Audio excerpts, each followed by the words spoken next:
बिस्मिल्लाहिर्रहमानिर्रहीम और अस्सलाम वालेकुम। 18 जनवरी पाकिस्तान में इतवार की शाम और Asim Munir de facto form 47 military राज डे 50। अब चलते हैं आज की अहम खबरों की तरफ और आज की पहली खबर आपके सामने कराची से रखते हैं, जहां पर गुल प्लाजा को आग लग गई है और 1200 दुकानें जलकर खाक हो गई हैं। ये आग हफ्ते की शाम 10 बजे लगी, लेकिन आपके लिए हैरान कुन बात होगी कि पाकिस्तान के सबसे बड़े शहर कराची में ये आग अभी तक नहीं बुझ सकी। इस वक्त जब हम आपसे बात कर रहे हैं तो शाम के 5 या 6 बज रहे हैं इतवार की शाम के पाकिस्तान के वक्त के मुताबिक, लेकिन अभी तक वहां पर आग नहीं बुझाई जा सकी। इस आग के अंदर 1200 दुकानें जली हैं। उसके साथ ही साथ फायर ब्रिगेड के अमले समेत 6 अफराद जो हैं वो जाँ बहक हो गए हैं, जो झुलसकर यहां पर जाँ बहक हुए हैं। ये जो 1200 दुकानें हैं ये इलेक्ट्रॉनिक्स और दूसरी इंपोर्टेड अशिया जो हैं वो बेचती थी, और कराची का शायद ही कोई शहरी हो जिसका इस प्लाजा के साथ, इस सेंटर के साथ कभी वास्ता ना रहा हो। ये एक बड़ी मार्केट थी और कराची की बिजनेस कम्युनिटी का भी जाहिर है ये एक बहुत बड़ा लॉस है।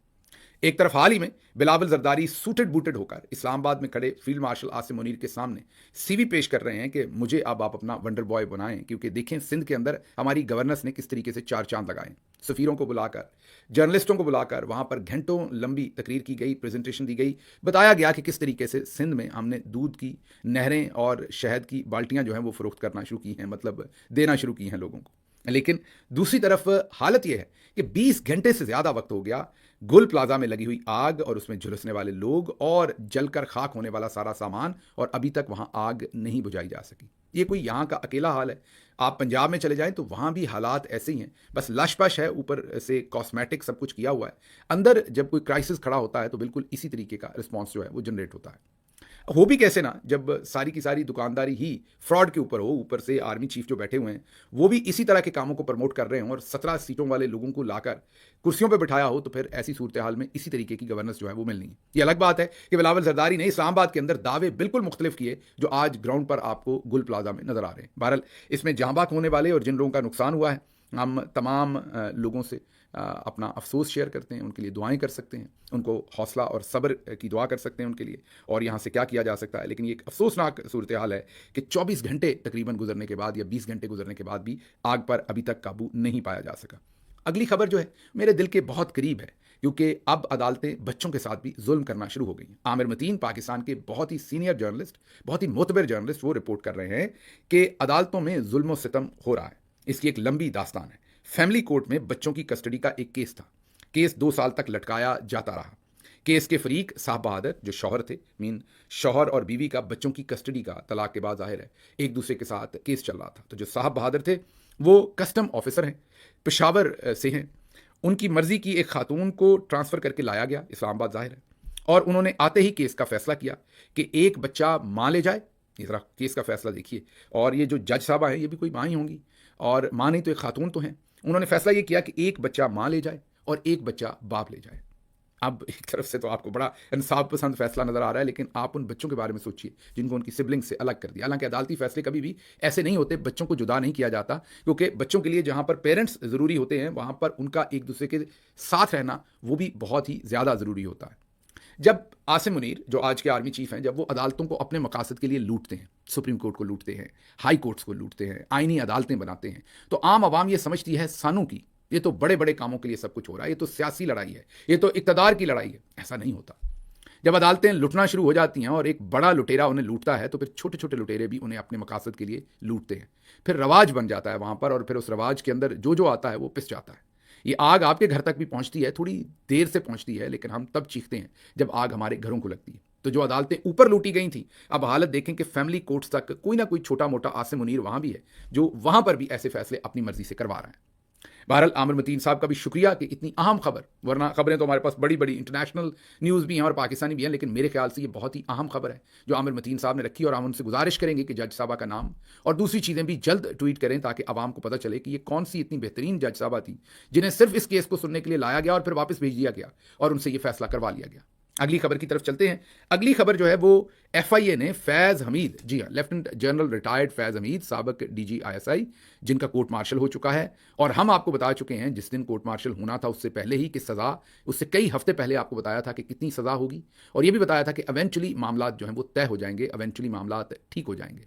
ये सब कुछ उन्हें निशाना बनाया जा रहा है ताकि इमरान खान के खिलाफ एक बयानिया बनाया जा सके।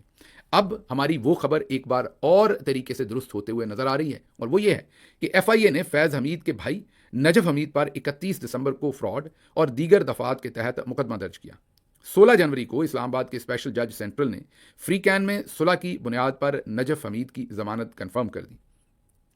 मजेदार काम है कि 16 दिन के अंदर ही आप गौर कीजिए कि फ्री कैन के अंदर सुलह भी हो गई और जमानत भी कंफर्म हो गई है।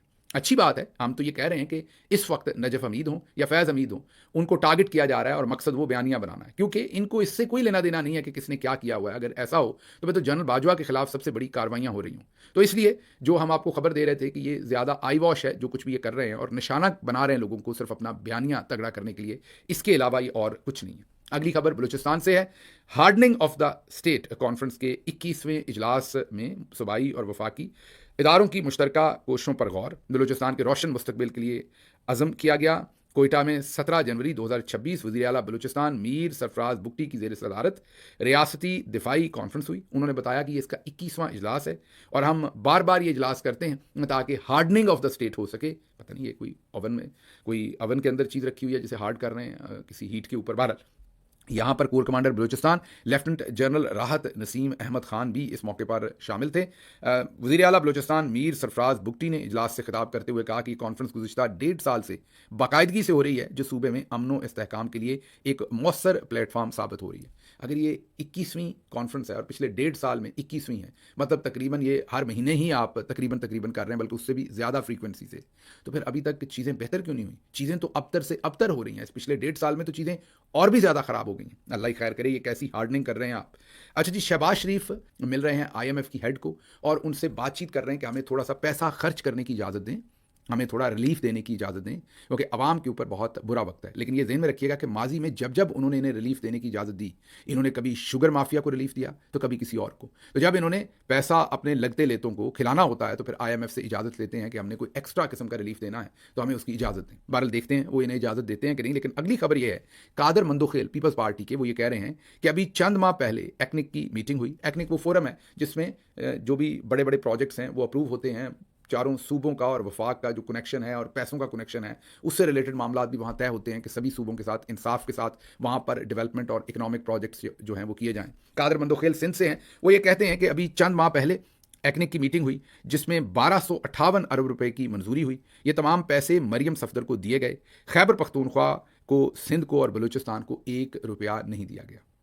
ये हाफिज साहब का पाकिस्तान है। गौर कीजिए कि 3 सूबों को 1 पैसा नहीं दिया गया उस एक्निक मीटिंग में से, और 1258 अरब सिर्फ मरियम नवाज साहबा को दिए गए, क्योंकि इस वक्त जो आर्मी चीफ हैं वो पूरा बैंक कर रहे हैं एक ही चीज़ के ऊपर कि मरियम नवाज किसी तरीके से बयानियाँ चेंज करेंगी, और जो उनकी और ओवरऑल इस रजीम की अप्रूवल रेटिंग बहुत नीचे जा चुकी है, वो शायद किसी तरीके से उसमें कोई दुरुस्तगी होगी और अवाम इन्हें पसंद करना शुरू करेगी। इससे पहले हाल ही में शहबाज शरीफ साहब की गवर्नमेंट ने कोई तकरीबन 450 अरब रुपए की एक मोटरवे बन रही है जो बहावल नगर की तरफ, उसका पैसा भी फेडरल गवर्नमेंट ने अपने ज़ुम्मे ले लिया है। दूसरे सूबों में ऐसे प्रोजेक्ट्स को अपने ज़ुम्मे वफाक नहीं ले रहा, वो सूबों को कह रहा है कि अपने हिस्से में से करें, लेकिन यहाँ पर वो पैसा भी अपने ज़ुम्मे ले लिया। मैं खुद पंजाब से हूँ, लेकिन मैं ये समझता हूँ कि एक तगड़े वफाक के लिए जो छोटे सूबे हैं उन्हें मुराद ज़्यादा देनी चाहिए, और बड़ा सूबा जो है उसे अपना हिस्सा तो लेना चाहिए, लेकिन हिस्से से ऊपर इस तरह की जो लूट मार है सिर्फ अपना इमेज ठीक करने के लिए, वो किसी सूरत भी वफाक की मजबूती के लिए मुनासिब नहीं है। आगे पंजाब की अपनी स्पेशल मॉनिटरिंग यूनिट, उसने एक रिपोर्ट बनाई। ये डॉन न्यूज़पेपर जो है वो रिपोर्ट कर रहा है। डॉन कह रहा है कि उनकी अपनी जो रिपोर्ट है पंजाब गवर्नमेंट की अपनी रिपोर्ट, वो ये बता रही है कि सेहत की जो सहूलतें हैं, जो हॉस्पिटल्स का मैकेनिज्म है, वो इस वक्त बहुत ही अबतर हालत में है पंजाब के अंदर। लोगों को जो फ्री दवाइयाँ मिल रही हैं, उनको जो ट्रीटमेंट मिल रहा है, जो उनका ओवरऑल इंटरेक्शन है हॉस्पिटल्स के साथ, वो बहुत ही बदतरीन है। इस रिपोर्ट को गालिबन दबाया गया है और डॉन ने ज़ाहिर अपने ज़राए से हासिल की होगी, लेकिन ये रिपोर्ट जो है वो सर्कुलेट नहीं हुई एट एनी लार्जर कैनवस कि डॉन के अलावा किसी और के हाथ लगे। बहरहाल अच्छा काम किया कि डॉन ने इस रिपोर्ट को पब्लिश किया है। लेकिन साथ ही मुजीबुर रहमान शामी बहुत ही मुतबर जर्नलिस्ट हैं, हमारे बुजुर्ग हैं, हम बड़ा एहतराम करते हैं उनका। मरियम नवाज सूबे को अच्छे अंदाज में चला रही हैं, बेहतरीन काम कर रही हैं और लोगों की खिदमत में लगी हुई हैं, मुजीबुर रहमान शामी साहब फरमा रहे हैं। अब इसके बाद हम क्या तजिया करें, इतने सीनियर जर्नलिस्ट साहब जो हैं वो ये सब कुछ जो कुछ पाकिस्तान में हो रहा है और जो कुछ मरियम नवाज कर रही हैं, 2200 बंदा सीसीडी ने कत्ल कर दिया है मावरा अदालत, और उस सब के बाद भी अगर इतने सीनियर तरीन जर्नलिस्ट जो हैं उनका बयान ये आना है तो हम इसके ऊपर कुछ नहीं कह सकते, कोई हम इसके ऊपर तज्जिया अपना फिर शामिल हाल नहीं कर सकते। आगे चलते हैं। सियासत पी के नौजवान एक अदील, उन्होंने ये इनिशिएटिव शुरू किया आज से कई साल पहले, और एक एक तिनका तिनका जोड़ के उन्होंने अपना ये पूरा एक सेटअप बनाया। पहले एक वेबसाइट बनाई, उसके बाद ट्विटर हैंडल, यूट्यूब, और पाकिस्तान में एक अच्छा मकाम और अच्छा नाम हासिल किया डिजिटल मीडिया में। जो आप ये कहिए कि जिन्होंने फर्स्ट मूवर का उनके पास एडवांटेज था, या जो चंद लोग बहुत पहले डिजिटल मीडिया की स्पेस में आ गए, उनमें से एक सियासत पी के। फिर अब से जब से हमारी हुकूमत गिरी उसके फ़ौरन बाद से इनकी वेबसाइट को पाकिस्तान के अंदर बैन कर दिया गया, पाकिस्तान के अंदर ब्लॉक कर दिया गया। अभी हाल ही में इनके एंकर सोहराब बरकत को तकरीबन अब 55 दिन होने के करीब है शायद, उनको उठा लिया गया और एक केस के पीछे दूसरा केस उनके ऊपर जो है वो दर्ज कर दिया गया। अभी भी वो जेल में हैं, और उसके साथ ही साथ इनके दूसरे लोगों की अरेस्ट और दूसरे कामों के लिए छापे। इवेंचुअली सियासत पीके को पाकिस्तान के अंदर, इस्लामाबाद के अंदर अपना दफ्तर बंद करना पड़ा। उन्होंने बड़े बोझल दिल के साथ, जाहिर है, इस दफ्तर की बंदिश का ऐलान किया, अपने ऑपरेशंस उस दफ्तर से बंद करने का ऐलान किया, लेकिन साथ इस अज़्म का इरादा भी किया कि वो अपना काम भरपूर तरीके से जारी रखेंगे। अदील को मैं जानता हूँ, मेहनती लड़का है, वो इंशाल्लाह मेहनत करके दोबारा अपने लिए रास्ते निकाल लेगा। लेकिन ये हालत है कि एक छोटा यूनिट है सियासत पी के, काम बहुत इफेक्टिव करता है लेकिन बहुत छोटा यूनिट है। आप एक यही कहिए कि एक नौजवान की या उसके चंद दोस्तों की एक ज़ाती काविश है। इस तरह के नौजवान कौम का सरमाया है, इन्हें इंकरेज करना चाहिए, लेकिन इंकरेज करने की बजाय उनके दफातर को सील किया जा रहा है या बंद करवाया जा रहा है धौंस से, रियासती बदमाशी के साथ। अगली खबर की तरफ चलते हैं। हज़ारा में सुहेल अफरीदी गए, हरीपुर हो या एबटाबाद हो, आपने देखा कि अवाम का ठाठे मारता हुआ समंदर हर तरफ निकला। इससे एक बात तो तय हो गई कि जो इमरान खान की बात के साथ खड़ा है वो क्राउड पुलर है। आपको याद होगा कि जब इलेक्शन हुआ तो उस वक्त एक माजरत इस लफ्ज़ पर, लेकिन वो हरकतें ऐसी करते हैं, अभी कल परसों कह रहे थे कि अचकज़ई साहब को क्योंकि इमरान खान ने नॉमिनेट किया, इमरान खान क्योंकि सज़ा याफ्ता हैं, इसलिए अचकज़ई साहब जो हैं वो अगर कोई अदालत चला जाए तो वो मेंबर, वो अपोजिशन लीडर नहीं रह सकेंगे, क्योंकि ये खुद अपोजिशन लीडर बनना चाहते थे। मैं मरवत साहब की बात कर रहा हूँ। टुच्चे किस्म के एक एक्सप्रेशन है, टुच्चा को गाली नहीं है, टुच्चे किस्म के वो एक करैक्टर हैं। इमरान खान की पार्टी की वजह से, और जो हमारी जमात के अंदर भी कई दफ़ा कुछ दोस्तों में दूरअंदेशी कम है, बहुत जल्दी लोगों के ऊपर हाथ रख देते हैं, और फिर जब वो अपना असल रंग दिखाते हैं तो समझ आती है।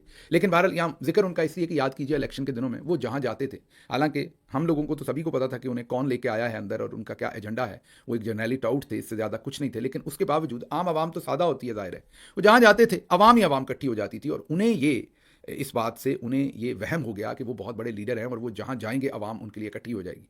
अब कोई मक्खी भी नहीं उड़ाता उनके ऊपर जो बैठी हुई होती है आजकल, आप जो उनके हालात देखते हैं। तो इससे साबित यह हुआ कि जो भी इमरान खान के साथ खड़ा होने का भले सच बोलेगा, जैसे सुहेल अफरीदी दुरुस्त तरीके से खड़े हैं, पूरी कोशिश कर रहे हैं। और आप देखिए कि कराची में भी कोशिश की, कई लोग उनके ऊपर बहुत सारे जो है वो गिले शिकवे भी कर रहे हैं कि ये नहीं किया, वो नहीं किया। आप ये भी समझिए कि कितना सारा पानी पुलों के नीचे से बह चुका। मतलब कि गंडापुर साहब जो बहुत कुछ शुरू में उनको करना चाहिए था, स्पेस होती है, जब आप किसी को स्पेस देते जाते हैं तो वो तगड़ा होता जाता है। इतनी स्पेस नहीं थी हाफिज साहब के पास, लेकिन गंडापुर साहब ने आके, जाहिर 9 मई के बाद उन्होंने स्पेस काफ़ी बना ली, लेकिन फिर भी गंडापुर साहब बहुत कुछ कर सकते थे, लेकिन उन्होंने मिलिट्री जर्नल्स के साथ मिलके वो तरीका अपनाया कि जिससे तहरीक इंसाफ का बहुत नुकसान हुआ। अब सुहेल अफरीदी को वो सब कुछ वापस करने के लिए थोड़ा वक्त लगेगा, एफर्ट करनी पड़ेगी, स्पेस बनानी पड़ेगी, जिसके लिए सुहेल अफरीदी दिन रात कोशिश कर रहे हैं। कम अज़ कम हमें तो उनका खुलूस नज़र आ रहा है। जिस दिन नहीं नज़र आएगा, खुलकर आपके सामने रखेंगे, कोई किसी को भी गलत तरीके से डिफेंड या प्रोटेक्ट करने का सवाल ही पैदा नहीं होता। आज के दिन तक नज़र आ रहा है, जिस दिन नज़र नहीं आएगा आपके सामने रखेंगे। लेकिन बहरहाल इस वक्त वो जहाँ भी गए हैं वहाँ पर भरपूर तौर पर आवाम निकली है। तो ये देखिए कि कोई दुरुस्त तरीके से इमरान खान के साथ खड़ा है या दुरुस्त नहीं खड़ा, वो भी जब आवाम में जाता था तो आवाम निकल आती थी। मतलब इमरान खान को जो नज़रिया है, जो इमरान खान से लोगों का कनेक्शन है, वो असल में क्राउड पुलर है। तो बेहतरीन काम किया है सुहेल अफरीदी और उनकी टीम ने हज़ारा में, और मेरे ख्याल में इसी तरीके से पंजाब के जितने भी टिकट होल्डर्स हैं उनको भी थोड़ी थोड़ी हिम्मत करनी चाहिए, इंटरेक्शन करना चाहिए लोगों के साथ, और स्ट्रीट मूवमेंट जो है उसके लिए थोड़ी एफर्ट डालनी चाहिए। अगली खबर की तरफ चलते हैं। अगली खबर, नजम सेठी साहब ने तज्जिया पेश किया है, जो पढ़ के आपके सामने रखता हूं। छोटा सा तज्जिया है लेकिन इंटरेस्टिंग और इंपॉर्टेंट तज्जिया है आज के हालात का। वो कह रहे हैं कि इस्टेब्लिशमेंट ने नून लीग को पूरी तफसील बताई है कि इमरान खान का मूड इतना खतरनाक है कि उनके साथ बात करने का सवाल ही पैदा नहीं होता। वो तो गालियां देते हैं वहां बैठ के, मतलब जेल में बैठ के। उनको बताया भी गया कि आप जो बात करते हैं वो रिकॉर्ड हो रही है, मगर वो बाज नहीं आते और आगे से कहते हैं रिकॉर्ड हो रही है तो हो, मैं क्या करूं, मैं तो वही बात करूंगा जो मेरा दिल करेगा। अगली सुनिए। अमेरिका से जो बिजनेसमैनों और डॉक्टर्स का एक वफ्द आया था, वो विजिट थे कि उन्हें इमरान खान से मुलाकात की इजाज़त दे ताकि वो जाकर उन्हें बातचीत के लिए समझाएं। नजम सेठी अब कह रहे हैं कि उनकी 2.5 घंटे तक की मुलाकात करवाई गई। खान ने उनकी एक बात नहीं मानी, उन्हें झिड़का और उन्हें पूछा कि तुम लोग यहाँ क्या कर रहे हो? तुम लोगों ने अगर कुछ करना है तो वहाँ करो, यहाँ क्या कर रहे हो? जाहिर है वो ये कहना चाह रहे हैं यहाँ जनरल्स के टाउट पहले ही बहुत ज़्यादा हैं, तुम लोग भी बन के आ गए हो, यहाँ क्या कर रहे हो? ये लफ्ज़ नहीं है नजम सेठी साहब की, मेरा तज्जिया है। उन्होंने कहा कि तुम यहां क्या कर रहे हो? मजाक बनाया हुआ है, चलो दफा हो जाओ यहां से। जाहिर है खान साहब ने ये लफ्ज़ नहीं कहा होगा दफा हो जाओ, ये सेठी साहब अपनी तरफ से ज़रा ड्रामाई तश्कील दे रहे हैं, लेकिन जाहिर है उन्होंने ये ज़रूर कहा होगा सख्ती से, जितना मैं उन्हें जानता हूं, कि आप लोग चले जाएं, आप लोगों का यहाँ क्या काम है। और उन्होंने ज़रूर पूछा होगा कि यहाँ टाउट्स की बहुतात है, तुम लोग वहां से आके भी यहाँ टाउट ही बने हो। तो भारत आगे वो कहते हैं कि एस्टैब्लिशमेंट को सिंधी नेशनलिस्ट पसंद नहीं है, उन पर भारत के करीब होने का इल्ज़ाम है, जैसे बलोचों के ऊपर है, अब पश्तूनों के ऊपर भी बन रहा है। महमूद खान अचकज़ई सिंधी कौम परस्तों के पास पहुंच गए हैं, एस्टैब्लिशमेंट को सिंधी कौम परस्त नहीं पसंद नहीं है। अब स्पीकर कौमी असम्बली को वो याद दिला रहे हैं कि आपने तो कहा था कि आप अचकज़ई साहब को संभाल लेंगे, लेकिन देख लें ये आपसे नहीं काबू आ रहे, ये सिंधी नेशनलिस्टों के पास चले गए हैं और हमें ये पसंद नहीं है और ये कभी भी तब्दील होने वाले नहीं है। नून लीग और पीपल्स पार्टी वाले तो अब वो कह रहे हैं कि अचकज़ई को ये कैसे मना करेंगे एस्टैब्लिशमेंट पर तनकीद से। नून लीग और पीपल्स पार्टी वाले तो खुद इस प्लेटफॉर्म पार्लियामेंट से अदलिया को निशाना बनाते रहे हैं और ये भी कहते रहे हैं कि अदारों को अपने हदूद में रहना चाहिए। तो अब अचकज़ई साहब को किस मुंह से ये रोक रहे हैं? ये आयशा नाज साहबा ने उनसे सवाल पूछा तो जवाब उन्होंने कहा कि उसी मुंह से, जिस मुंह से ये पार्लियामेंट के अंदर बैठे हैं, उसी मुंह से ये उन्हें रोकेंगे। दूसरी तरफ अयाज सादिक साहब ने एक बहुत ही ज़बरदस्त बयान दिया। उन्होंने कहा मैं ऐवान में किसी को इजाज़त नहीं दूंगा कि वो फौज के खिलाफ बात करें। याद कीजिए ये वही अयाज सादिक हैं जिन्होंने पार्लियामेंट में खड़े होकर ही कहा था कि आर्मी चीफ की टांगें कांप रही थी। जी हाँ, चीफ ऑफ आर्मी स्टाफ तशरीफ लाए, पैर कांप रहे थे, पसीने माथे पे थे। अब चलते हैं आगे। अगली खबर जो है वो आपके सामने कुछ शादी का हवाल भी रखेंगे, लेकिन उससे पहले अयाज अमीर साहब ने एक बहुत ही इंटरेस्टिंग सूरत हाल रखी है और वो मैं आपके सामने जल्दी से पढ़ के सुनाऊंगा। सईद मेहदी, उन्होंने एक कॉलम लिखा है मौके का गवाह, और किताब से इक्तबास किया है वो सईद मेहदी साहब की किताब से। उन्होंने ये उनकी जो खुदनोश्त है उससे इन्होंने ये लिखा है और कहा है कि सईद मेहदी जो कि सीनियर ब्यूरोक्रेट है, हाल ही में अपनी ही शाया होने वाली किताब में लिखते हैं कि मुल्तान में अंडर ट्रेनिंग एसी थे, वो असिस्टेंट कमिश्नर थे, तो कमिश्नर मुल्तान के खिलाफ मार्शाल्लाह इंक्वायरी हुई, साबिका मातहतों ने उनके खिलाफ गवाहियाँ दी, कमिश्नर गाने की महफिलों के शौकीन थे, लिहाजा मशहूर ज़माना इकबाल बानो और सरैया मुल्तानी को भी बुलाया गया। इन दोनों ने कमिश्नर के खिलाफ एक लफ्ज़ नहीं बोला। अगर वो माशाल्लाह की इंक्वायरी, ज़ाहिर है जर्नैल तो चाहते होंगे कि ये गवाही दे दें, इकबाल बानो साहबा और सरैया मुल्तानी साहबा, लेकिन उन्होंने कमिश्नर के खिलाफ एक लफ्ज़ नहीं बोला। पूछा गया कि महफिलों का कितना पैसा मिलता था तो उन्होंने कहा कि ये हमारे गुरु और महाराज हैं, इनसे मुआवजा लेना गुनाह समझते हैं। तारीख़ पाकिस्तान का मुतालिया किया जाए, अब अयाज अमीर लिखते हैं और ज़ाहिर है सईद मेहदी साहब की किताब से, तो लगता है कि जिन्हें इस माशरे में गाने वाली कहा जाता है उनका किरदार बड़े बड़े लोगों के किरदार से कहीं ऊँचा है। मेरा भी जो हुकूमत में छोटा मोटा एक्सपीरियंस है वो यकीन कीजिए यही है। ऐसी तहरीरें पढ़ के डिप्रेशन सा हो जाता है। किरदार के लिहाज से घटियापन का मुजाहरा उतना सामने आता है कि कौम की हालत पर हाथ खड़ा करने को जी चाहता है। जनरल परवेज़ मुशर्रफ के कब्जा इक़्तिदार के बाद नवाज शरीफ के साथ सईद मेहदी भी गिरफ्तार हुए। तकरीबन 2 साल बाद ज़मानत पर रिहाई मिली तो किसी एयरपोर्ट लाउंज पर साबिक चीफ जस्टिस इरशाद हसन खान से मुलाकात हुई। इतने में जनरल महमूद अहमद, जिनका 12 अक्टूबर 1999 के वाक़यात में बड़ा रोल था, वहाँ से गुजरे। सईद मेहदी कहते हैं कि साबिक चीफ जस्टिस तकरीबन भागते हुए जनरल के पीछे गए और कहा कि इतना अरसा हुआ मुलाकात नहीं हुई, आप अपना सेल नंबर तो दे दें, बहुत बातें डिस्कस करनी है। वापस आकर सईद मेहदी से कहा कि इस शख्स का अब भी बड़ा असर और रसूख है। यही साहब जिन्होंने एक तो जनरल मुशर्रफ के कब्जा इक़्तिदार को जायज़ करार दिया और आइन में तरमीम करने का हक भी दिया। इससे पहले चीफ जस्टिस अनवार उल हक के इख्तियार जनरल ज़ियाउल हक को दे चुके थे। अब यहाँ पर उन्होंने गाने वालियों का किरदार क्या था, उसके बाद एक चीफ जस्टिस का किरदार क्या था वो बताया, अब आगे एक जनरल का किरदार सुनिए। वो कहते हैं ये किस्सा बहुत सौ को पता होगा, लेकिन सईद मेहदी इसका यादा करते हैं कि वज़ीर आज़म भुट्टो मुल्तान के दौरे पर गए तो उनका क़याम सादिक हुसैन कुरैशी के घर था। शाम को बैठे तो पता चला कि एक गाड़ी बार बार घर का चक्कर लगा रही है। कुरैशी से पूछा तो पता चला कि चक्कर लगाने वाले core commander Multan lieutenant general Ziaul हक हैं। वजह पूछी तो पता चला कि कोर कमांडर बजाते खुद वज़ीर आज़म की हिफाजत करना चाहते हैं। भुट्टो बड़े इंप्रेस हुए और अगली शाम 7 बजे जनरल से मिलने का कहा। अगली शाम मसरूफियत कुछ और थी तो कुरैशी के घर 10:30 बजे रात लौटे तो क्या देखते हैं कि कोर कमांडर इंतजार कर रहे हैं। भुट्टो ने कुरैशी से कहा कि याद करवाना था कि जनरल को बुलाया हुआ था। ज़ियाउल हक से पूछा कि हमें देर हो गई तो आप वापस क्यों नहीं गए? तो ज़ियाउल हक ने कहा कि मुझे आने का हुक्म था, जाने का हुक्म नहीं था। दूसरे दिन इस्लामाबाद वापसी के लिए जहाज में चढ़े तो बेगम नुसरत भुट्टो से वज़ीर आज़म ने कहा, अच्छा हुआ हम मुल्तान आए, मेरा एक पेचीदा मसला हल हो गया, पता चल गया किसको नया आर्मी चीफ बनाना है। भुट्टो की फांसी के दिन जनरल ज़िया ने फॉरेन ऑफिस में एक मीटिंग रखी हुई थी। मतलब उन्हें कोई खतरा नहीं था कि अवाम बाहर निकलेगी। जिस दिन फांसी दी गई चिल था, मतलब जनरल्स को हमारी कौम का वैसे अंदाज़ा है। तो उसी दिन उन्होंने एक मीटिंग रखी हुई थी। मकारी का अंदाज़ा लगाएं कि पिंडी जेल से गुजरे तो मिलिट्री सेक्रेटरी से पूछा कि भुट्टो साहब की फांसी हो गई है। MS ने कहा रात 2 बजे फांसी हो गई थी। तो जनरल ज़िया ने कहा कि भुट्टो साहब से मेरे बड़े करीबी ताल्लुकात थे और मुझ पर मेहरबान भी बहुत थे, लेकिन अदालती फैसले के सामने बेबस थे। फिर चलती गाड़ी में भुट्टो साहब के इसाले सवाब के लिए हाथ उठाए गए। ड्राइवर ने भी हाथ उठाए तो ADC ने इशारा किया कि आप स्टीयरिंग पर ही ध्यान दो, आप मसाला ज़रा कम रखें। उसके अलावा भी उन्होंने बहुत सारी और बातें भी की। एक बात यह की कि फांसी से पहले मेजर जनरल राहत लतीफ़ ने DC रावलपिंडी सईद मेहदी से कहा, ये सईद मेहदी तब DC रावलपिंडी थे, कि भुट्टो साहब को बताओ कि रहम की अपील का आखिरी दिन है। सईद मेहदी कोठड़ी तक गए, सलाम किया और रहम की अपील का जिक्र छेड़ा।